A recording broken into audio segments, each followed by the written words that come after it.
resep rahasia yang perlu kalian ngerti, perlu banget kalian kuasai kalau mau jualan laris, khususnya buat di online. Ini berlaku di mana aja nih?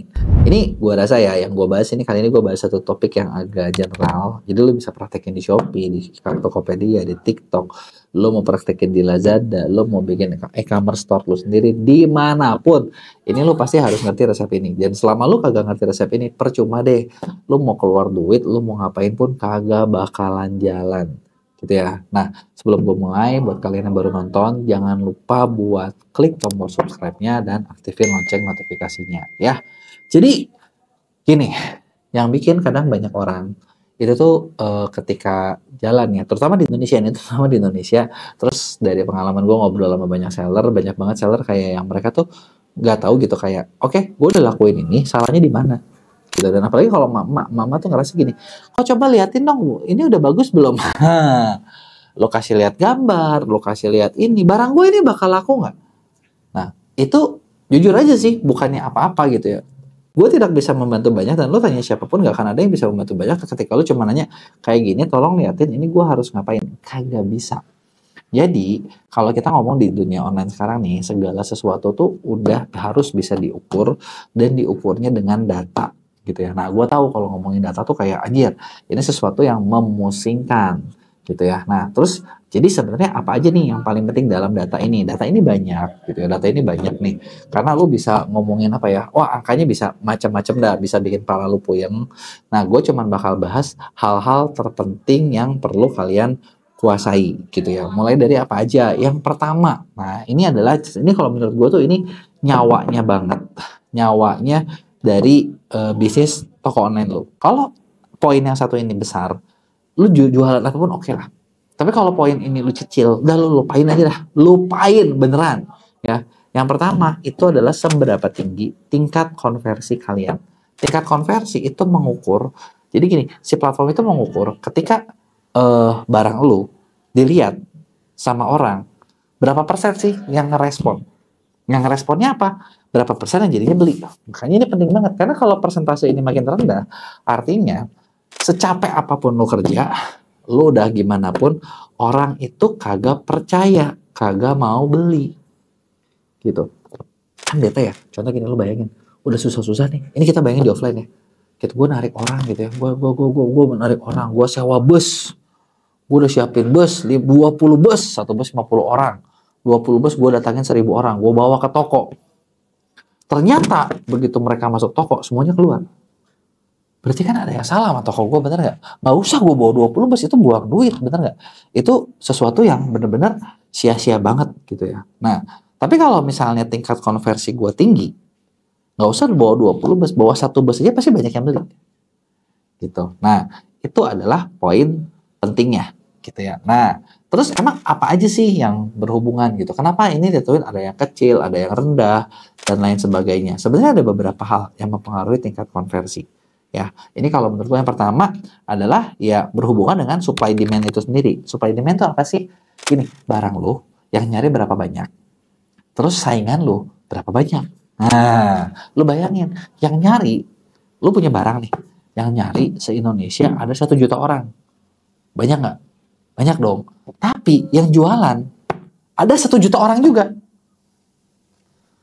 Itu kan kayak, oke, yang nyari 1 juta, yang jual 1 juta. Semua barang, ya berarti kan kalau dibagi rata seorang cuma dapat 1 ya. Bener nggak? Bisa kaya nggak? Kagak bisa. Bener nggak? Mending kalau 1 orang tuh cuma dapat 1. Belum tentu lu dapet. Karena kenapa? Orang kan ada yang sukanya sama siapa, hilang. Gimana sama kayak gini? Lu yang nyari se-Indonesia cuma 1000. Tapi yang punya cuman kalian doang sendiri. Nah, mau nggak mau, suka nggak suka, orang pasti beli sama kalian kan. Nah, itulah tuh yang bagus tuh ya. Cuman gue tahu nyari yang, oh emang ada om, barang yang gue doang yang jual. Kagak ada guys. Jangan ngarep lo. Lu pasti semua juga ada saingan, tapi minimal carilah yang persaingannya tidak terlalu banyak. Yang kalian masih bisa menang gitu ya. Karena ketika lo bisa menang ya itu di situ harapan lo bagus. Jadi satu supply and demand, kedua adalah ya kalau yang namanya e-commerce ya tampilan produk kalian di e-commerce itu sendiri Tampilannya bagus kah, jelek kah, biasa aja kah, menarik kah? Lu di situ harus bisa lihat. Kalau tampilan kalian oke, meyakinkan, menjanjikan, ya orang lebih mau beli dong. Kalau enggak, ya nggak bisa. Nah di sini ini ngomongin basic, mulai dari judul, deskripsi, copywriting, segala macam. Terus udah gitu kalau ngomongin tingkat konversi, dia juga bakal ngelihat selalu dengan ulasan. Orang Indonesia tuh ngelihat ulasan sebelumnya kayak gimana nih, bagus nggak? Orang puas nggak? Atau jangan-jangan nggak bagus?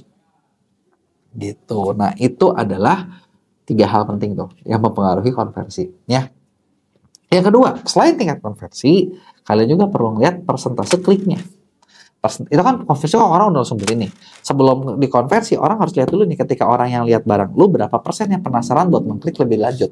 Nah di sini ngomongin ketertarikan. Nah, orang tertarik gak ketika lihat barang kalian ketika pertama kali muncul di e-commerce? Nah, tertarik itu dipengaruhi dari mana? Tergantung iklannya kayak gimana nih, dari konten, dari video, dari mana. Nah di sini ngelihat kalau misalnya kalau yang tertariknya banyak, artinya gini, produk kalian dilihat 1.000 orang dan 100 orang tuh ngelihat lebih jauh, berarti kan 10% tuh produk kalian dianggap benar-benar meyakinkan, menjanjikan. Tapi apakah mereka pasti beli? Belum tentu. Itu ngomongin tingkat konversi belakangnya. Tapi kan sebelumnya harus datang dulu nih, berapa banyak yang mau lihat ke toko lu.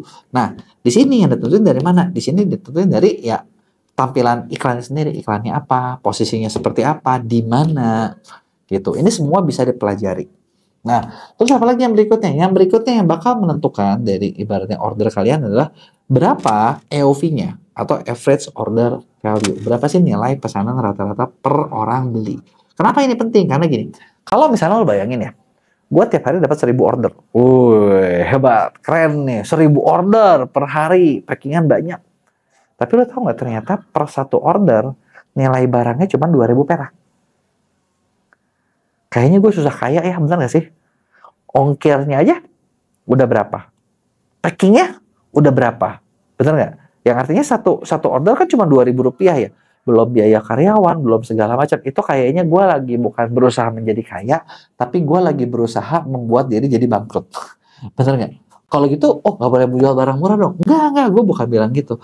Tapi kan harus sadar, nilai pesanan rata-rata itu menentukan dari bisnis lu secepat apa jadi makin besar. Bener nggak? Ketika EOV-nya tinggi, gitu ya, lu bisa jual produk lebih banyak. Nah di situ kalian pasti apa ya? Lebih cepat untung, lebih ini gitu, gitu ya. Nah kemudian, nah berikutnya ini tuh ada lagi 3 matriks yang sebenarnya jadi satu. Nah ini adalah tingkat kepuasan pelanggan kalian. Tingkat kepuasan pelanggan tuh dari mana sih? Sekarang gini, lu bayangin ya, tadi kan bikin orang mau beli dulu, ya kan? Orang udah mau beli nih, sekali beli juga lumayan nilainya. Yang berikutnya gue tanya adalah, kalau udah gitu, orang tersebut puas nggak? Karena pelanggan yang puas bakal balik lagi.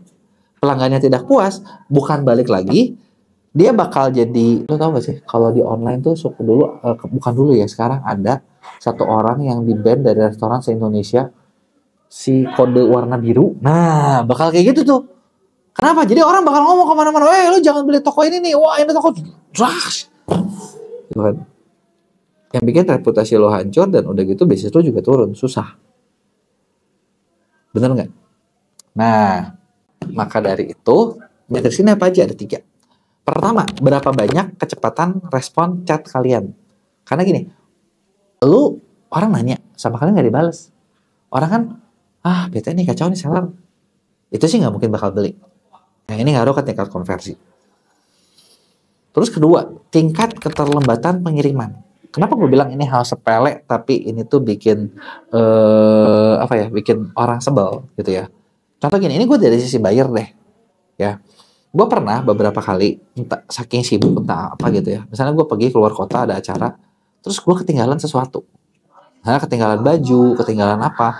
Yang barang sebenarnya dibilangin, oh harus balik lagi, enggak. Gue nggak mungkin balik lagi, tapi gue butuh. Gitu ya. Nah, gue pernah nih sekali ke Jakarta, gue lupa bawa baju. Jadi baju gue nggak ngerti lah gimana sih, gue lupa bawa baju. Besoknya gue ada ketemu orang kan nggak mungkin gue nggak maksudnya gue nggak mungkin pakai baju dari kemarin itu aja kan, bener nggak? Ya udah gue beli online dong, yang gampang aja udah deh gue beli online. Dan terus gue beli waktu itu sampai 2 kali. Ada satu toko bisa kirim langsung, bisa instan. Oke, gue klik, gue order, terus dia agak kirim anjir sampai sore.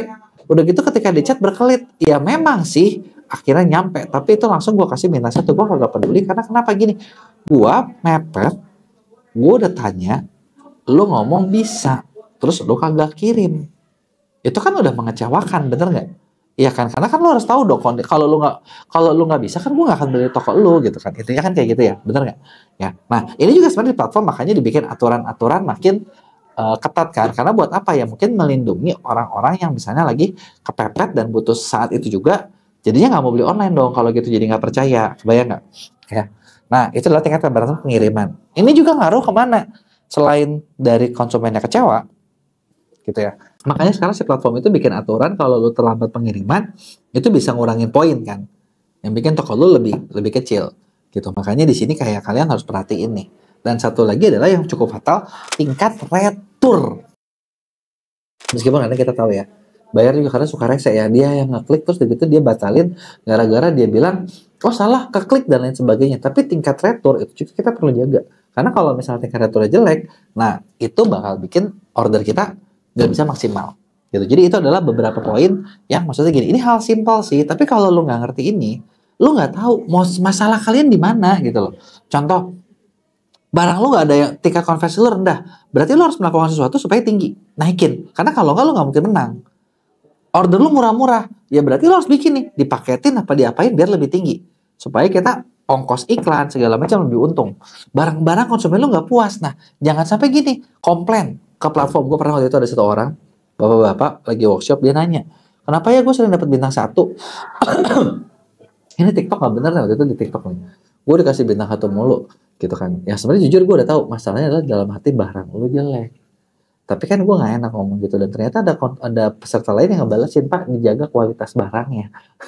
Karena kan orang juga nggak gila ya, bener nggak? Kalau barangnya jelek ya lu ganti lah, jangan jual barang jelek mulu, jangan bilang yang penting murah gitu loh.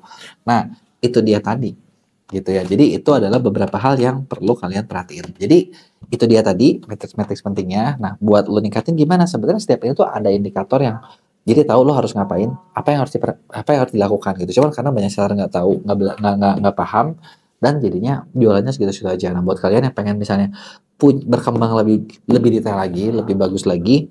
Nah kebetulan kita di MEA kita punya 2 program edukasi buat kalian. Yang pertama adalah kelas intensif, di mana di kelas intensif ini kita punya tim mentor yang kalian bisa ketemu, bisa visit langsung, bisa ngobrol secara offline. Saat ini sih mungkin masih di Bandung, tapi mungkin dalam waktu dekat kita bakal ada di Jakarta juga nih, gitu ya. Jadi lo bisa daftar, lo bisa ngobrol langsung sama tim gue, dan kita bakal bantu ngarahin kalian kayak gimana. Tapi ini lebih ke belajar apa ya, platformnya harus kayak gimana, apa yang harus dilakuin, gimana ngebacanya gitu ya. Bukan secara strategis, secara detail, lu harus ngelakuin ABCD, lu harus endorse siapa aja gitu ya. Nah kalau buat pengen yang lebih jauh, kita punya program pendampingan, kita kerjasama dengan konsultan buat ngebahas tentang kayak ngeriset pasar kalian seperti apa, produknya harus apa, gimana yang harus dipelajari, supaya bisnis kalian bisa terus tumbuh. Nah kurang lebih kayak gitu. Kalau masih ada yang nggak ngerti, lu bisa tulis di komen. Jangan lupa buat like dan share video ini.